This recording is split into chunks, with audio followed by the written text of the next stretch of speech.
Bismillahirrahmanirrahim. Alhamdulillah. Wassalatu wassalamu ala Rasulillah Sayyidina Muhammadin An-Nabiyil Karim wa ala alihi wa sahbihi ajma'in.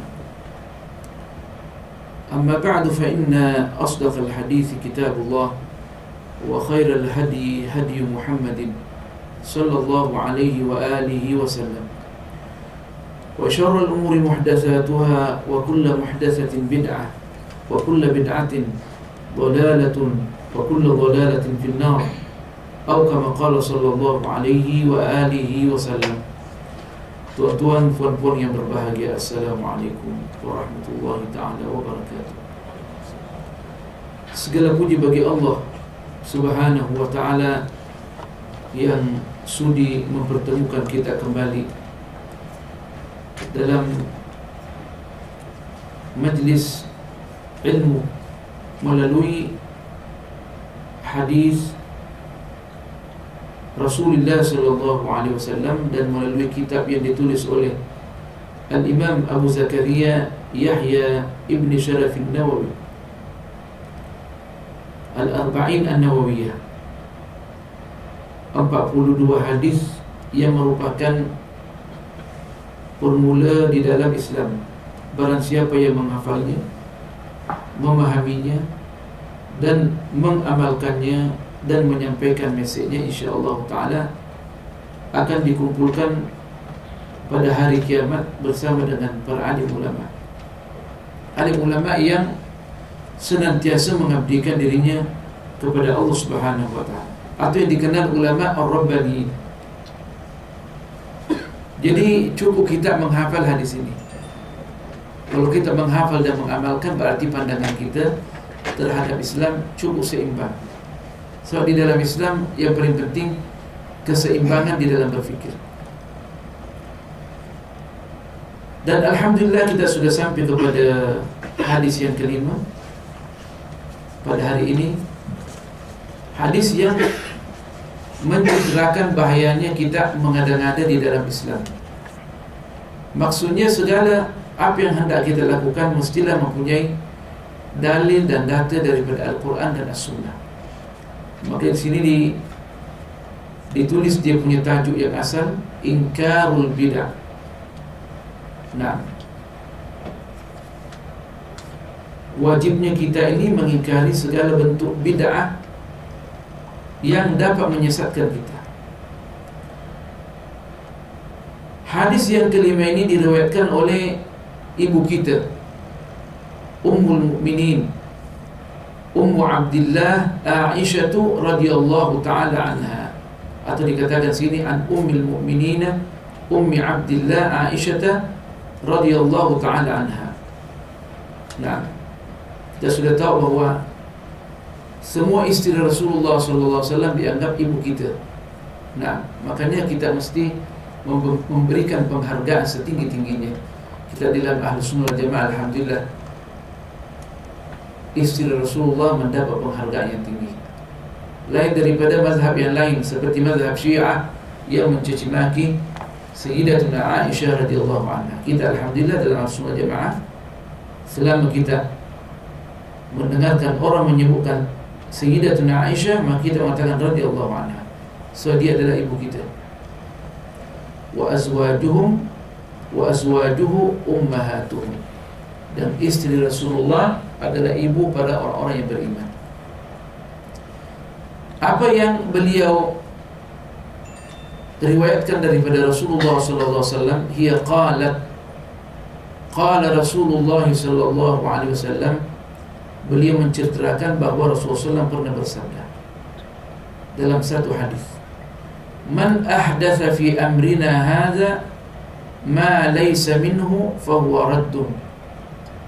Barang siapa yang mengada-ngada di dalam perkara kami ini, maksudnya di dalam agama kami ini, ma laysa minhu, yang bukan daripadanya, bukan daripada Al-Quran dan bukan daripada hadis dan bukan daripada ijma' dan bukan daripada qiyas, atau yang serupa dengannya, tidak melalui formula Al-Quran dan As-Sunnah, ataukah dalil-dalil Al-Quran dan Sunnah, fahuwa raddun, maka wajib ditolak. Nah, sebab dia menyesatkan kita. Akan dijelaskan lebih lanjut insya-Allah. Hadis ini diriwayatkan oleh Al-Imam Al-Bukhari wa Muslim. Maksudnya hadis yang sahih. Kita di dalam Ahlussunnah wal Jamaah bila mana hadis itu sudah sabit di dalam Bukhari, Muslim, atau salah satu daripadanya, Bukhari saja atau Muslim saja, itu menandakan hadis itu hadis sahih, tak perlu dibincangkan. Ulama sudah mengkaji kesahihannya. Dikatakan di sini wa fi riwayatin li Muslimin, dalam satu riwayat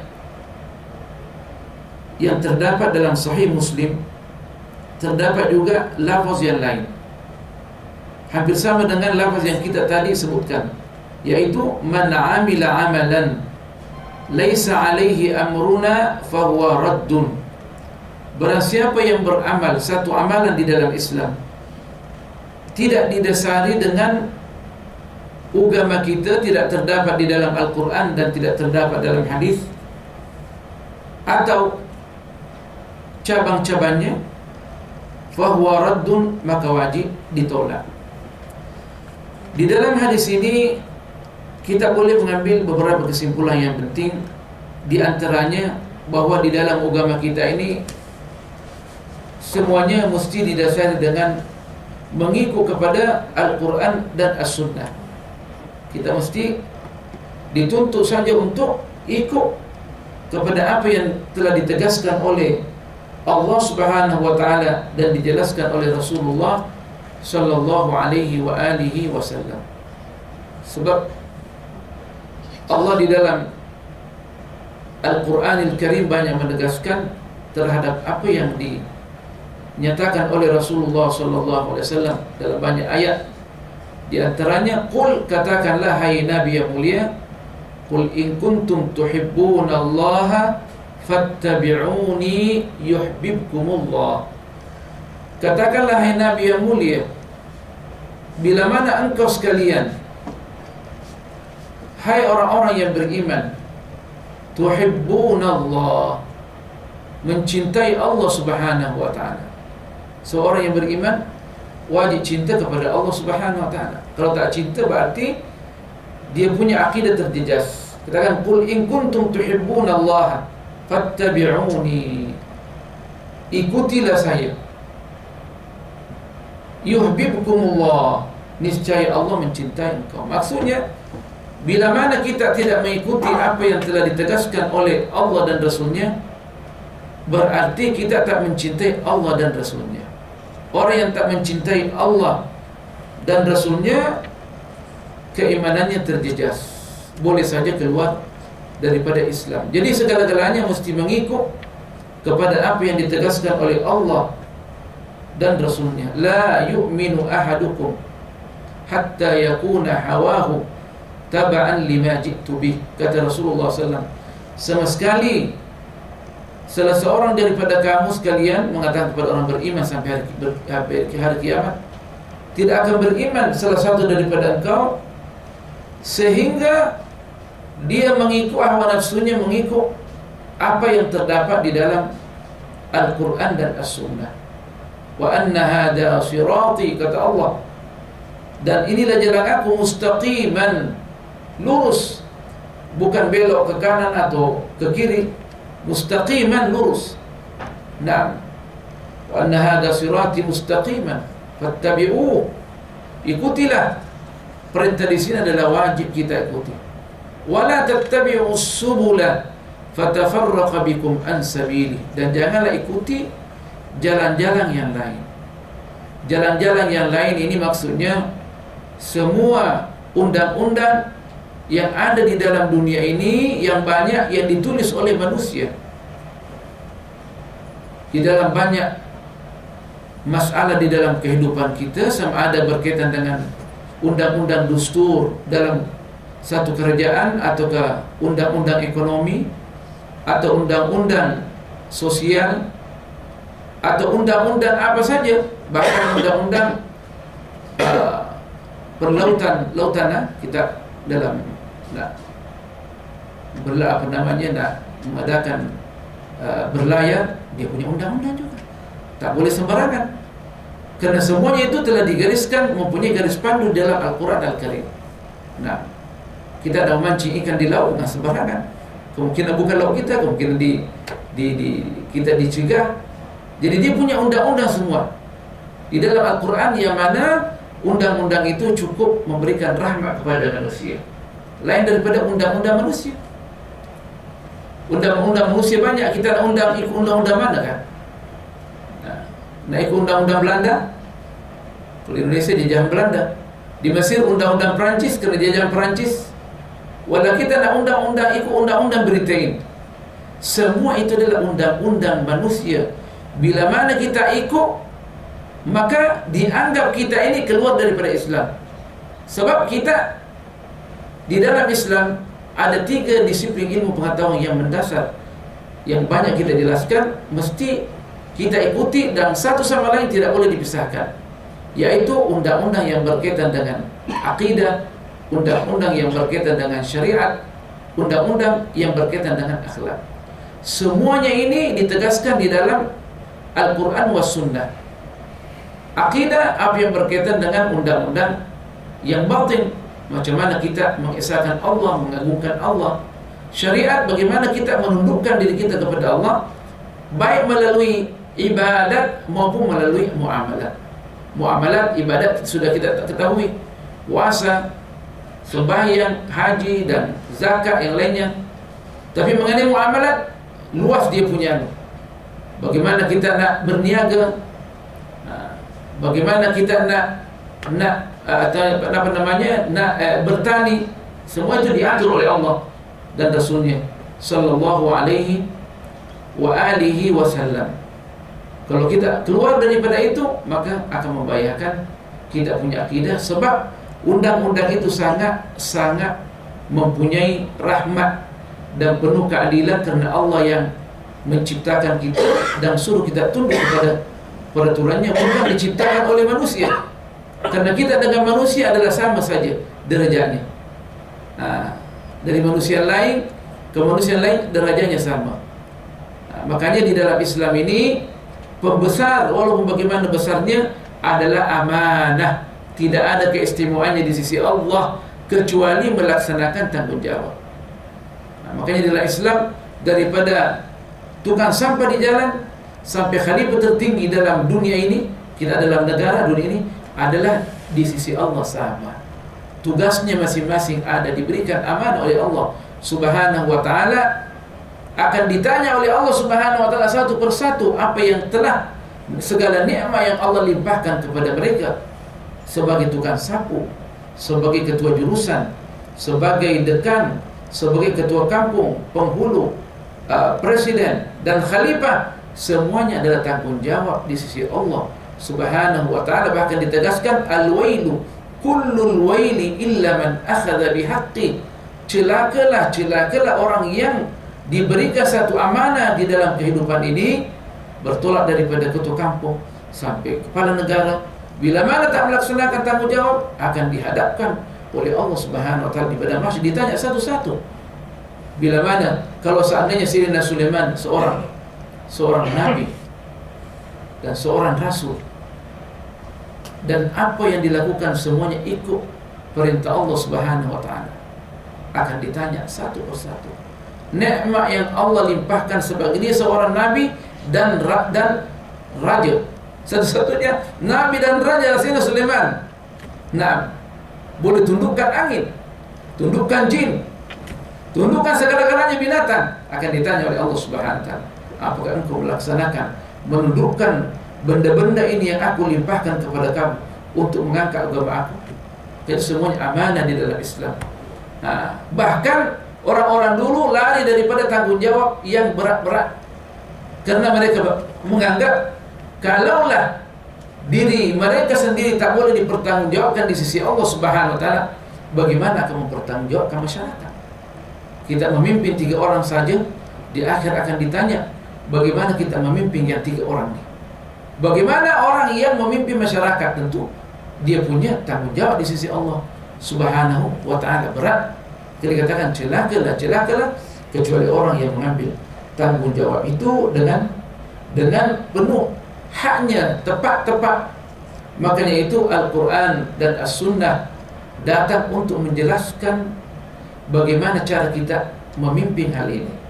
Makanya itu daripada apa yang dipahami daripada hukumul aqidah dan hukum syariah, bukan saja kita ini mengarahkan orang, tapi ada akhlak dia. Tidak sembarangan mengeluarkan undang-undang dan mengeluarkan peraturan kepada orang, mesti dia punya akhlak tersendiri. Makanya itu Rasulullah SAW dengan menjelaskan akhlak, bagaimana berinteraksi dengan bawahan, bagaimana kita berinteraksi dalam masalah ekonomi dan masalah sosial, masalah politik, dijelaskan.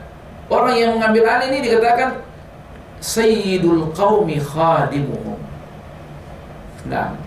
Penghulu seseorang kaum adalah sebenarnya pembantu bagi mereka. Rasulullah menegaskan sayyidul qaumi khadimuhum. Penghulu setiap kaum, apalagi orang yang memerintah dunia ini, dianggap khadimuhum, adalah pembantu bagi mereka. Maksudnya mestilah menangani masalah mereka mengikut kemampuan dan penuh akhlak yang mulia. Makanya itu ditegaskan supaya dengan bawahan kita ini mesti senantiasa senyum.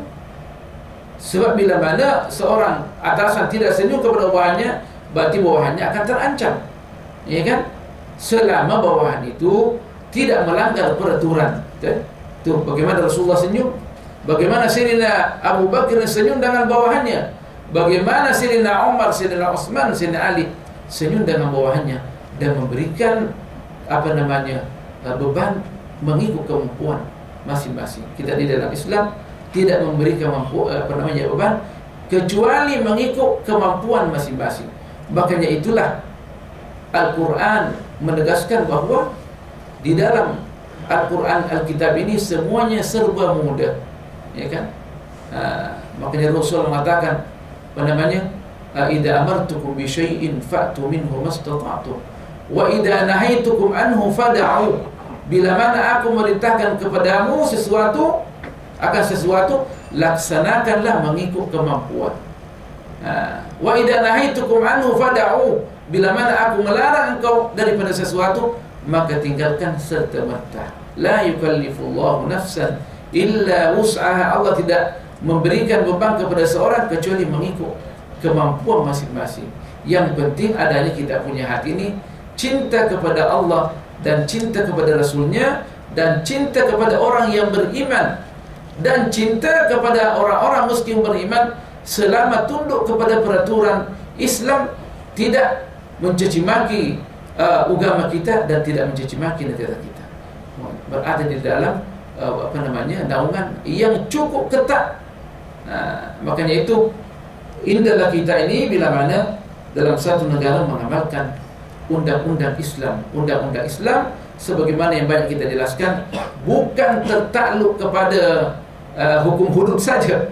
Itu yang paling terakhir. Tetapi dia adalah semua undang-undang. Sama ada berkaitan dengan diri kita, berkaitan dengan keluarga kita, berkaitan dengan masyarakat kita, negara kita.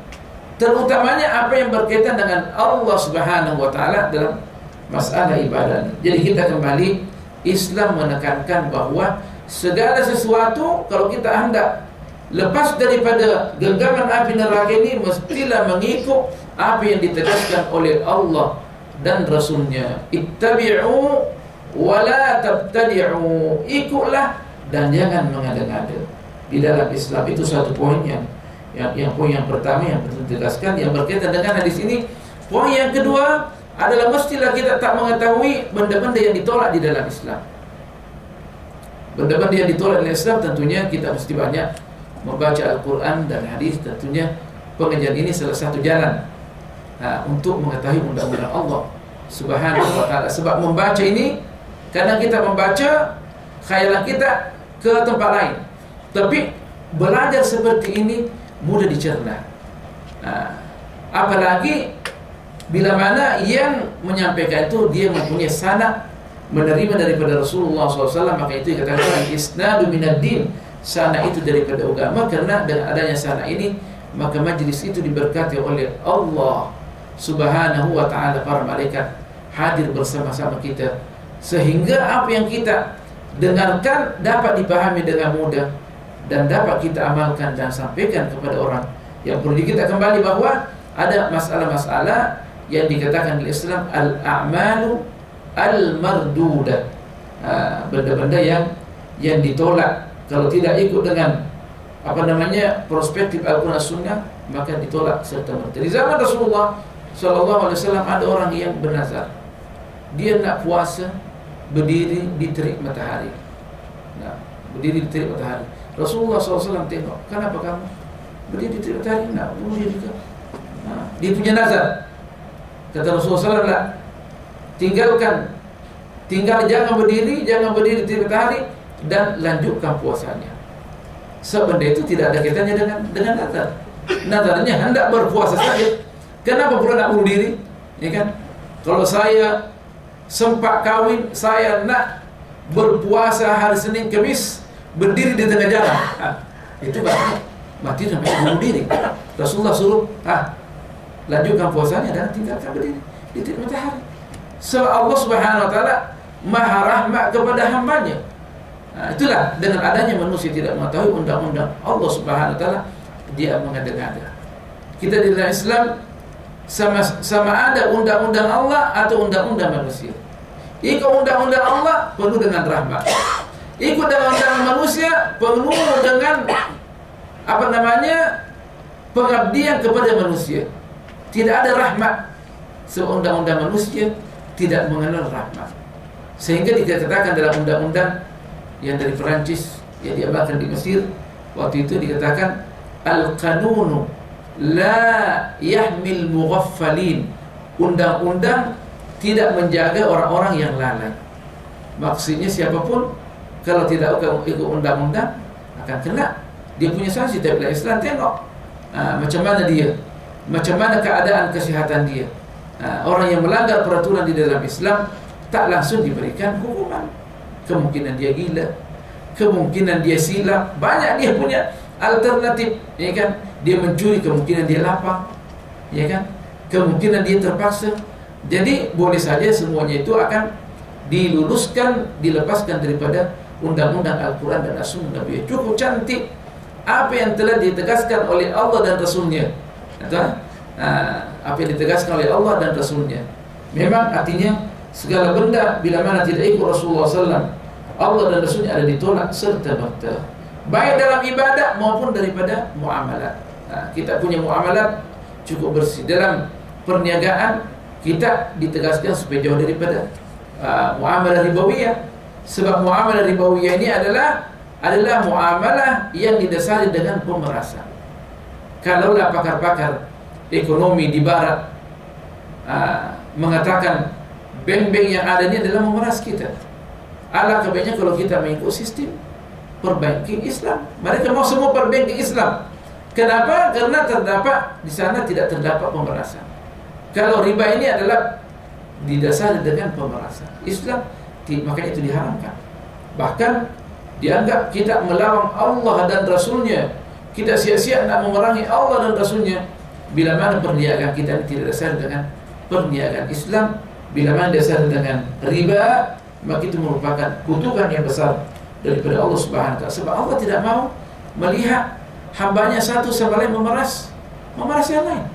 Nah, tidak ada pemerasan dalam Islam.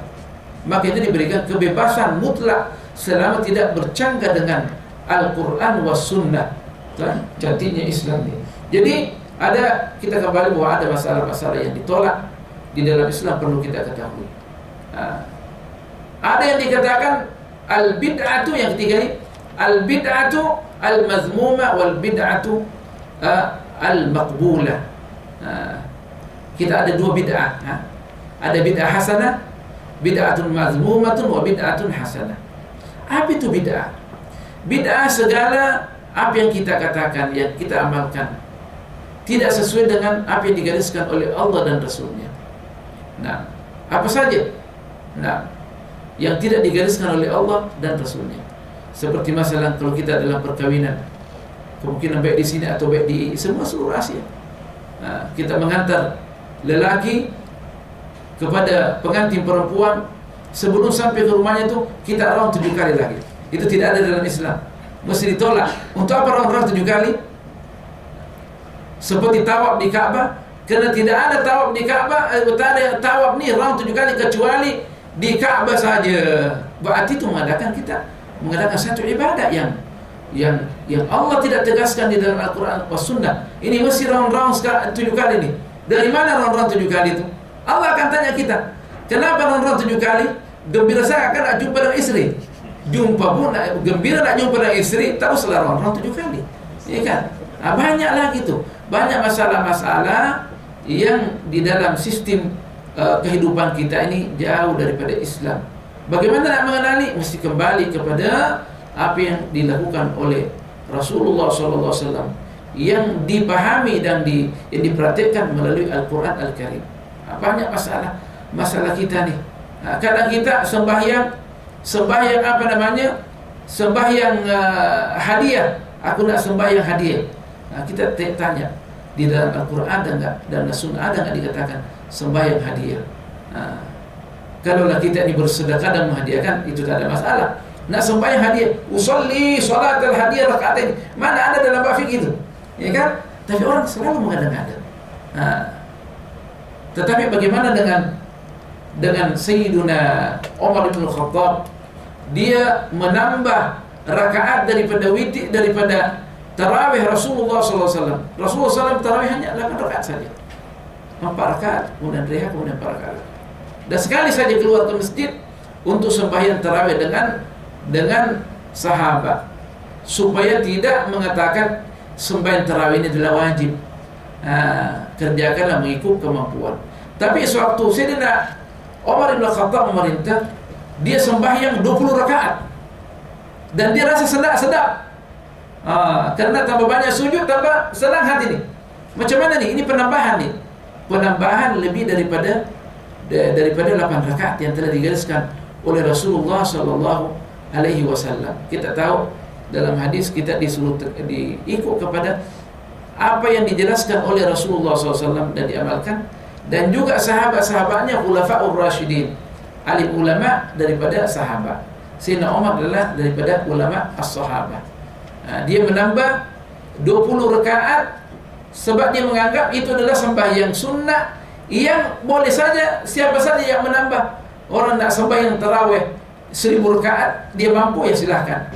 Tapi yang paling kurangnya adalah 8 rakaat. Ini adalah sembahyang sunnah.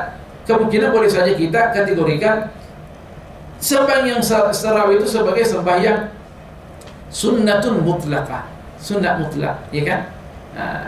Waktu Sayyidina Umar bin Aziz datang daripada keturunan Bani Umayyah, waktu dia memimpin seorang alim besar, tabi'i yang alim besar, waktu beliau memimpin, maka dia jadikan sembahyang tarawih itu 36 rakaat. Ini sadis lagi nih. Sayyidina Umar hanya 20 saja, dan dia mengatakan ni'matil bid'ah, bid'ah yang paling cantik, ya kan? Tapi ada dasar dia ini sembahyang sunnah. Yang penting jangan tambah sembahyang maghrib jadi 5 rakaat pula. Jangan sembahyang zuhur sampai dikurangi 3 rakaat. Sebab itu benda-benda yang tidak boleh dirubah. Adapun seperti tarawih ini, sahabat Rasulullah SAW, Sayyidina Umar menambah kerana melihat bahawa ini sembahyang sunnah, kita boleh tambah, ya kan? Tapi yang penting jangan mengatakan 20 rakaat itu Rasulullah yang memerintahkan, tak. Selama kita mengatakan itu daripada ijtihad Sayyidina Umar ibn Khattab, tidak ada masalah. Jadi kalau kita mengamal amalan dan kita ada dasarnya di dalam Islam, itu tidak ada masalah. Dikatakan bid'atun hasanah. Jadi kadang orang ini juga salah paham. Mengikut hadis ini mesti kita tunduk 100%, ya kan? Kalau Rasulullah SAW dia hanya makan di bawah, jadi kita mesti juga duduk di bawah. Kerajaan siapkan kita meja yang cantik, mesti duduk juga di bawah, sebab Rasulullah waktu dia bilang duduk di bawah. Nah, itu masalah. Ulama sudah jelaskan, ada namanya af'alun wa aqwalun. Aqwalu mempunyai hukum umum, af'alu tidak mempunyai hukum umum. Boleh nggak kita itu apa itu sunnah dan itu apakah wajib? Dan ini merupakan hanya sarana saja. Kita mengambil yang paling cantik, ya kan? Rasulullah makan dengan tangan dia, 3 tangan lagi. Nah, itu apakah dia mengikut adat atau itu merupakan af'alun Nabi SAW, ya kan? Tidak memberikan sifat umum. Nah, siapa yang tidak ikut-ikutlah, ya kan? Nah, kemungkinan Rasulullah SAW keadaannya lain dengan keadaan kita, ya kan? Rasulullah SAW mungkin makanannya roti, ya kan? Dan daging yang orang Arab dagingnya besar-besar, kita daging kita kecil-kecil, macam mana perlu nak ambil 3 kan? Nah, jadi kalau nak pakai suluk dibetulkan juga, tak ada masalah. Sebab itu berkaitan dengan adat. Jadi itulah nak menentukan bilakah kita ini betul-betul ikut dengan Rasulullah dan bilakah dianggap kita jauh daripada Rasulullah, mengikut formula yang ada. Makanya itu di dalam Islam ada yang dikatakan usulul fikhi, undang-undang bagaimana mengenal fikhi Rasulullah sallallahu alaihi wasallam, fiqhul kitab was sunnah, fiqhu Al-Quran dan As-Sunnah. Bagaimana kita ini nak berinteraksi dengan Al-Quran dan As-Sunnah. Nah, orang kata ini makan di meja berarti tidak ikut dengan Rasulullah, ya kan? Kerajaan siapkan kita di meja ni, ya kan? Jadi kalau begitu halas, cari piringnya Rasulullah sallallahu alaihi wasallam, piring yang cantik tinggalkanlah, ya kan? Rasulullah tak pakai ni mikrofon ni, dia tak pakai, jadi tinggalkanlah. Padahal maslahatnya tinggi. Bukan itu dikatakan fahaitsuma fathamma maslahat, fahaitsuma wujidat maslahatun fathamma syar'ullah. Di mana kita memperolehi maslahat yang tidak bertentangan dengan Al-Quran dan As-Sunnah, maka itu adalah dituntut di dalam agama. Kamera ini tidak ada di zaman Rasulullah, atau usah pakai ya. Padahal maslahatnya luar biasa. Orang yang tidak hadir pada pada hari ini boleh juga ikut majlis kita, mengambil munafaat. Cantiknya kan, jadi tengok masalah dia. Jadi kadang orang ni seperti orang-orang salafi modern, dia nak ikut sungguh 100% Rasulullah, sedangkan orang kata harfian, ikut dengan letter. Rasulullah sallallahu alaihi wasallam bagaimana pakai serban? Bagaimana serbannya itu? Berapa meter kira-kira? Dan bagaimana ekor dia? Itu menyusahkan diri. Islam datang menegaskan dari segi pakaian, semua pakaian yang dapat menutupi aurat adalah semuanya pakaian Islam. Pakailah pakaian kelim, pakaian Cina, yang penting tutup aurat, ya kan? Karena itu tidak ada bersangkut paut dengan ibadah. Ini pun mesti jelaskan nanti perbedaan antara masalah ibadah dan masalah muamalah. Masalah ibadah mesti ikut 100%. Masalah muamalah ditengok apakah tidak ada larangan. Masalah ibadah, dilarang kita beribadah kecuali ada dalil daripada Al-Quran dan Sunnah yang memerintahkan kita. Muamalah, kita boleh bermuamalah apa saja, boleh jual apa saja, selama tidak ada larangan daripada Islam. Kita boleh jual apa saja, jual kambing, jual kerbau, boleh. Jual babi, larangan, dilarang jual babi. Saya itu diharamkan. Babi tidak boleh dijual. Penghasilannya adalah haram, ya kan? Tak boleh mengatakan bukan saya yang jual, saya menyuruh orang, tak boleh. Dalam Islam tak boleh. Bagaimana orang yang bukan Islam itu kerja dia, itulah itu urusan dia. Dia nak jual babi itu antara dia, tak ada masalah. Tapi umat Islam yang memudahkan babi bagi orang yang bukan Islam, itu pencariannya adalah pencarian haram. Itu agama Allah Subhanahu wa taala. Jadi tuan-tuan dan puan yang berbahagia, hadis ini sangat penting kita hafal. Kalau tak boleh hafal, cukup dipahami bahwa segala apa yang tidak mempunyai landasan di dalam Islam mesti ditolak serta-merta, kerana itu dapat menjadikan kita punya akidah cedera. Akidah cedera berarti amalan kita tidak akan diterima oleh Allah Subhanahu wa taala. Dan agama ini merupakan satu unit yang tak boleh dipisahkan satu sama lain. Undang-undang akidah tidak boleh dipisahkan dengan undang-undang syariah. Undang-undang syariah tidak boleh dipisahkan dengan undang-undang akhlak.